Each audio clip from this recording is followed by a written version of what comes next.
Good morning, everyone. Mr. Daldis here with your Chapter 11, Section 2 reading, Kingdoms of West Africa. Trading centers like that of the city of Gao developed over time throughout Africa as trade extended beyond village borders. Some of these medieval cities became wealthy international commercial centers. Between 800 and 1600, several powerful kingdoms won control of these prosperous cities and their trade. Trade in the Sahara. Salt was rare in many regions of Africa. It was, however, important to human health. This combination made it highly prized as a trade item. The earliest development of trade in the region, however, was tied to another important development: agriculture. Surplus leads to trade. As the Sahara dried out, some Neolithic people migrated southward into the savanna, an area of grasslands that was good for farming. By AD 100, settled agricultural villages were expanding, especially along the Senegal and Niger rivers and around Lake Chad. This expansion from farming villages to towns was due, in part, to the development of trade. Farming villages began to produce a surplus, that is, more than they needed.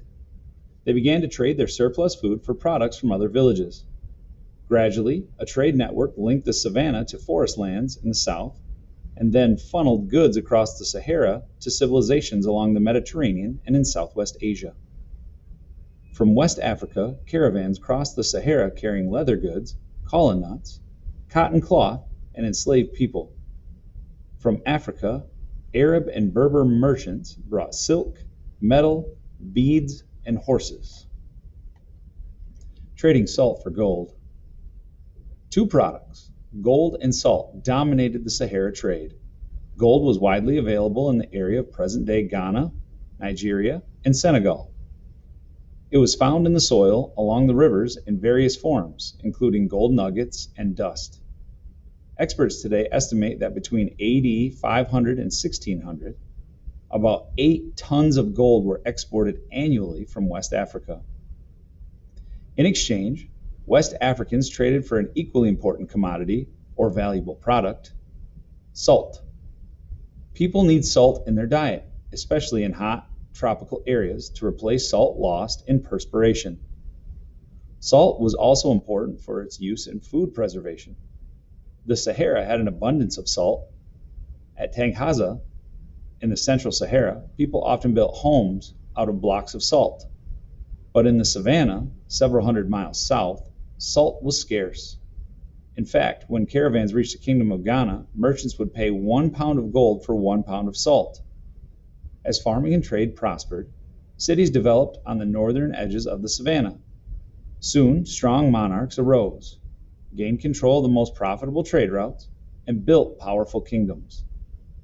Checkpoint question: how did farming lead to the development of cities? Please take a moment to answer this question. You may press pause if you need to. Ghana, the land of gold. By AD 800, the rulers of the Sonoke people were able to unite many farming villages and create the Kingdom of Ghana.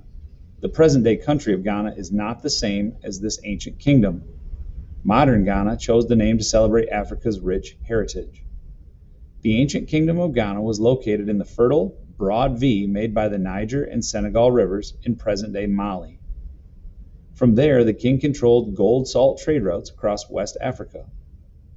The two streams of trade met in the marketplaces of Ghana, where the king collected tolls on all goods entering or leaving his land. So great was the flow of gold that Arab writers called Ghana the land of gold. Cities of splendor. The capital of Ghana was Kumbi Saleh, which was made up of 2 separate walled towns some 6 miles apart. The first town was dominated by the royal palace, which was surrounded by a complex of domed buildings. Here, in a court noted for its wealth and splendor, the king of Ghana presided over elaborate ceremonies. To his people, he was a godlike figure who administered justice and kept order.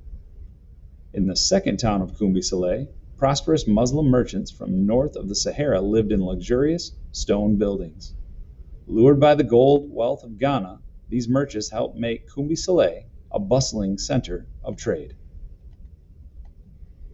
Influence of Islam. Muslim merchants brought their Islamic faith with them to the Kingdom of Ghana. The king employed Muslims as counselors and officials, gradually incorporating some of their military technology and ideas about government. Muslims also introduced their written language, coinage, and business methods. Although Islam spread slowly at first, in time, a few city dwellers adopted the religion. However, most of the Sanuki people continued to follow their own traditional beliefs. About 1050, the Almoravids, pious Muslims of North Africa, launched a campaign to take control of Ghana's trade routes. They eventually overwhelmed Ghana, but were unable to maintain control over their extended empire for long. In time, Ghana was swallowed up by a rising new power, the West African Kingdom of Mali. Checkpoint. What effect did trade have on the West African Kingdom of Ghana? Take a moment to answer this question. You may press pause if you need to. The Kingdom of Mali. Amid the turmoil of Ghana's collapse, the Mandinka people on their upper Niger suffered a bitter defeat by a rival leader. Their king and all but one of his sons were executed. According to tradition, the survivor was Sundiata, a sickly boy regarded as too weak to be a threat. By 1235, however, Sundiata had crushed his enemies, won control of the trade routes, and founded the Empire of Mali.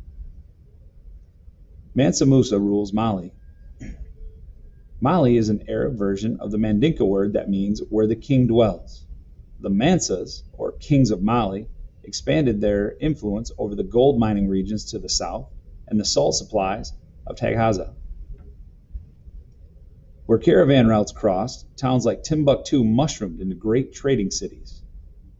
The greatest ruler of the Kingdom of Mali was Mansa Musa, who came to the throne in about 1312. He expanded Mali's borders westward to the Atlantic Ocean and pushed northward to conquer many cities. During his 25-year reign, Mansa Musa worked to ensure peace and order in his empire. He converted to Islam and based his system of justice on the Quran. However, in order to ensure prosperity and peace in his kingdom, he did not impose Islam on the people, but promoted religious freedom and tolerance. The Hajj of Mansa Musa. In 1324, Mansa Musa fulfilled one of the 5 pillars of Islam by making the Hajj, or pilgrimage, to Mecca. Through his pilgrimage, Mansa Musa showed his devotion to Islam. He also forged new diplomatic and economic ties with other Muslim states. In addition, he brought back scholars, architects, and teachers who helped promote Islamic education in Mali.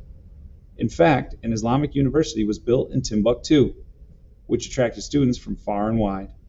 This movement of wealth and people and ideas increased Mali's renown. Checkpoint. What did Mansa Musa accomplish during his reign over the Kingdom of Mali?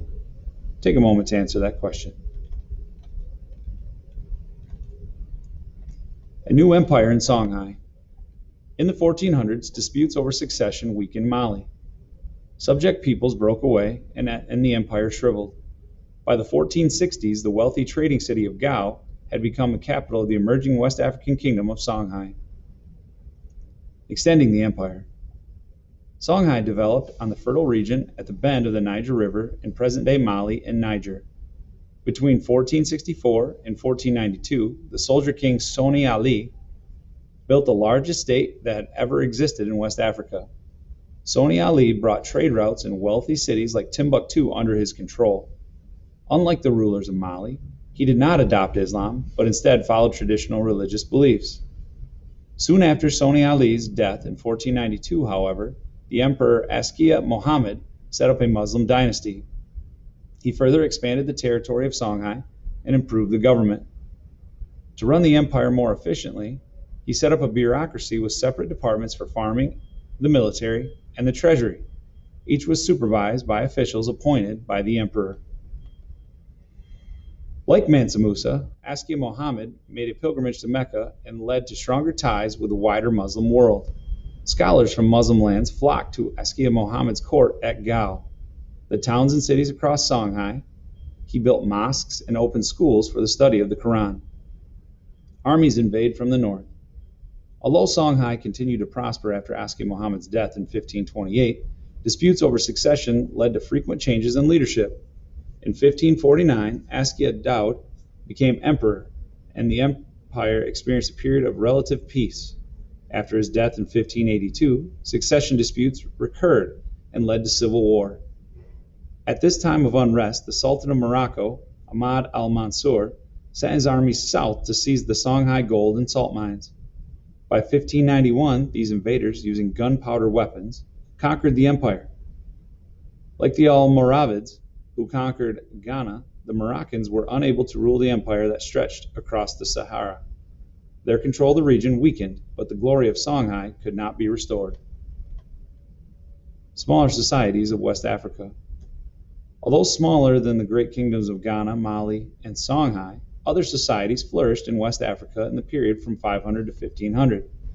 The kingdom of Benin developed in the rainforest, while the fertile northern lands of modern-day Nigeria were home to the Hausa people.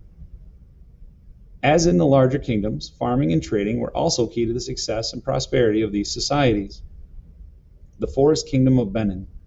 South of the savannah, Benin rose in the rainforests of the Guinea coast. The forest peoples built farm villages and traded pepper and ivory and later slaves to their neighbors in the savannah. The rulers of Benin organized their kingdom in 1300s. Their Oba, or king, was a political, judicial, and religious leader. Still, much of the power was spread among other figures, including the Queen Mother and the Council of Hereditary Chiefs. A 3-mile-long wall surrounded the capital, Benin City. There, a great palace was decorated with the elaborate brass plaques and sculptures. According to traditions, artisans of the Ife, a neighboring forest society, had taught the people of Benin how to cast bronze and brass. Benin sculptors developed their own unique style for representing the human face and form. Their works depicted warriors, queen mothers, and the Oba himself. Later, they showed helmeted and bearded Portuguese merchants who began to arrive in growing numbers in the 1500s. Walled city-states of the Hausa. Conflict and invasion were frequent events in West Africa. For protection, the Hausa built walls around their villages. By the 1300s, the Hausa had built a number of independent, clay-walled cities. Over time, these cities expanded into thriving commercial centers where cotton, weavers, and dyers, leather workers, and other artisans produced goods for sale. Merchants traded with Arab and Berber caravans from north of the Sahara. Hausa goods were sold as far away as North Africa and South Europe. Kano is the most prosperous Hausa city-state. Its walls, over 12 miles in circumference and up to 50 feet high, protected a population of more than 30,000. Kano's greatest king, Muhammad Rumfa, was a Muslim, as were many of the city's merchants and officials. During his reign, Arabic script influenced the Hausa writing system, and Islamic law greatly influenced government. Many Hausa rules were women, such as Amina of the city-state of Zazu, which was located in present-day Nigeria. In the late 1500s, she conquered Kano and other regions, expanding the boundary of Zaria as far as the Niger River. Under Amina, the Hausa came to dominate many Saharan trade routes. Checkpoint. How did other cultures influence the development of Benin and the Hausa city-states? This is the end of Section 2 reading.